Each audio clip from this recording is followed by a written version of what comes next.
ಅಂಧರ ಬಾಳಿಗೊಂದು ಆತ್ಮವಿಶ್ವಾಸ ಎಂಬ ನಿಟ್ಟಿನಲ್ಲಿ ಸಹ್ಯಾದ್ರಿ ಇನ್ನೋವೇಷನ್ ಹಬ್ನ ಆರ್ಡಿಎಲ್ ಟೆಕ್ನಾಲಜೀಸ್ ತಂತ್ರಜ್ಞಾನ ಸಂಸ್ಥೆಯಿಂದ ನಿರ್ಮಿಸಲಾದ ವಿಎಲ್ ಗ್ಲಾಸ್ ವಿಶಿಷ್ಟ ಕನ್ನಡಕ ಪ್ರದರ್ಶನ ಅಡ್ಯಾರಿನ ಸಹ್ಯಾದ್ರಿ ಕಾಲೇಜಿನಲ್ಲಿ ನಡೆಯಿತು. ಅಂಧತ್ವ ಅಥವಾ ದೃಷ್ಟಿಹೀನತೆ ಇಂದು ವಿಶ್ವದಾದ್ಯಂತ ಸವಾಲಾಗಿ ಪರಿಣಮಿಸಿದೆ. ಈ ನಿಟ್ಟಿನಲ್ಲಿ ಸಹ್ಯಾದ್ರಿ ಇನ್ನೋವೇಷನ್ ಹಬ್ನಿಂದ ಪ್ರಾಯೋಜಿತ ತಂತ್ರಜ್ಞಾನ ಸಂಸ್ಥೆ ಆರ್ಡಿಎಲ್ ಟೆಕ್ನಾಲಜೀಸ್ ರವರ LIFI ಎಂಬ ತಂತ್ರಜ್ಞಾನದಿಂದ ಆವಿಷ್ಕರಿಸಲ್ಪಟ್ಟ ವಿಎಲ್ ಗ್ಲಾಸ್ ಅಂಧರ ಬಾಳಿಗೆ ಒಂದು ಅದ್ಭುತ ಕೊಡುಗೆ.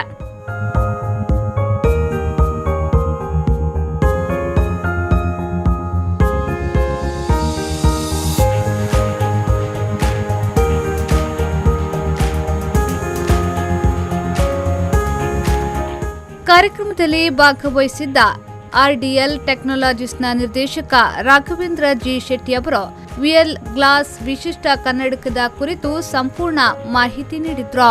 ಇದು ವಿಎಲ್ ಗ್ಲಾಸ್ ಅಂತ ಹೇಳೋದು ಬ್ಲೈಂಡ್ ಪರ್ಸನ್ಗೆ ಹೆಲ್ಪ್ ಆಗುವಂಥ ಕಾನ್ಸೆಪ್ಟು. ಬ್ಲೈಂಡ್ ಇಂಡೋರ್ ಎನ್ವಿರಾನ್ಮೆಂಟಲ್ಲಿ ಈಸಿಯಾಗಿ ಒನ್ ಪ್ಲೇಸಿಂದ ಅನದರ್ ಪ್ಲೇಸಿಗೆ without any third party support ಇಲ್ಲದೆ he can move independently with confidence, move from one place to another place ಈಸಿಯಾಗಿ ಮೂವ್ ಆಗ್ಬೋದು. ಇದು ಹೇಗಾಗತ್ತೆ ಅಂತಾರೆ, ನಾವೊಂದು ಯುನಿಕ್ ಕಾನ್ಸೆಪ್ಟನ್ನು ಡೆವಲಪ್ ಮಾಡಿದ್ದೀವಿ. ಇದು ಏನಂತಾರೆ ವಿಸಿಬಲ್ ಲೈಟ್ ಅಂಥೇಳಿ. ವಿಸಿಬಲ್ ಲೈಟ್ ಥ್ರೂ ಡಾಟಾನ ಕಮ್ಯುನಿಕೇಟ್ ಮಾಡಲಿಕ್ಕೆ ನಾವೊಂದು ಕಾನ್ಸೆಪ್ಟನ್ನು ಕಂಡುಕೊಂಡಿದ್ದೀವಿ. ಅದ್ರ ಮೂಲಕ ನಾವು ಲೊಕೇಶನ್ ಇನ್ಫಾರ್ಮೇಷನನ್ನು ನಾರ್ಮಲ್ LED ಲೈಟ್ ಮೂಲಕ ಕಳಿಸ್ಕೊಡ್ತಾ ಇರ್ತೀವಿ. ಸೊ ಯಾವಾಗ ಆ ಬ್ಲೈಂಡ್ ಆ ಲೈಟ್ ಅಂಡರಲ್ಲಿ ಹೋಗ್ತಾನೋ ಆ ಇನ್ಫಾರ್ಮೇಷನನ್ನು ಇದನ್ನು ಡಿಕೋಡ್ ಮಾಡುತ್ತೆ. ಆ ಯೂನಿಟ್ ನಮ್ಮದೇನು ನಾವು ನ್ಯೂಲಿ ಡೆವಲಪ್ ಮಾಡಿದ್ದು ಸ್ಪೆಕ್ಸ್ ಅಥವಾ ಚಸ್ಮಾ ಅಂತ ಹೇಳ್ತೀವಿ, ಅದು ಡಿಕೋಡ್ ಮಾಡುತ್ತೆ. ಡಿಕೋಡ್ ಮಾಡಿ ಕನ್ವರ್ಟ್ ಇಟ್ಟು ವಾಯ್ಸ್ ಆಡಿಯೋಗೆ ಕನ್ವರ್ಟ್ ಮಾಡ್ತದೆ. ಅದು ಏನಂತಾರೆ, ನೀನು ಲಿವಿಂಗ್ ರೂಮಲ್ಲಿದೆಯಾ ಅಥವಾ ಬೆಡ್ರೂಮಲ್ಲಿದೆಯಾ ಅಥವಾ ಕಿಚನಲ್ಲಿದೆಯಾ, ಈ ಥರ ಇನ್ಫಾರ್ಮೇಷನನ್ನು ಕೊಡ್ತದೆ. ನಂತರ ಮಾತನಾಡಿದ ಆರ್ಡಿಎಲ್ ಟೆಕ್ನಾಲಜೀಸ್ನ ಸದಸ್ಯ ಅನುಷ್, ಇದನ್ನ ಮಾರುಕಟ್ಟೆಗೆ ಬಿಡುವ ಬಗ್ಗೆ ಯೋಚನೆ ಮಾಡುತ್ತಿದ್ದೇವೆ. ಇದು ಮುಂದಿನ ಜನಾಂಗಕ್ಕೆ ಉಪಯೋಗವಾಗಲಿದೆ ಎಂದು ಹೇಳಿದ್ರು.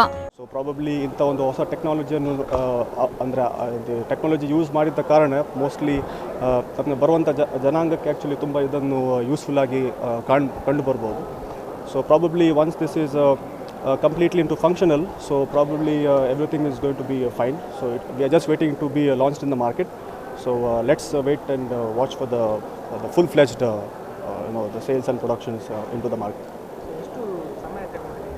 Actually the production nalli ide ivaga. So I mean just this is a prototype that has been developed, so it will take some time. Like in the refining hogtide, so they have to make some refinement, rectification, so all these things has to be done. So probably once it is nearing to the deadline, so we will just announce it as soon as possible. ಈ ಸಂದರ್ಭ ಆರ್ಡಿಎಲ್ ಟೆಕ್ನಾಲಜೀಸ್ನ ಸದಸ್ಯರು, ಅಧಿಕಾರಿಗಳು ಮತ್ತಿತರರು ಉಪಸ್ಥಿತರಿದ್ದರು. Pavan ಕಾಚಮಡ್ಕ, V4 News 24/7 Mangaluru.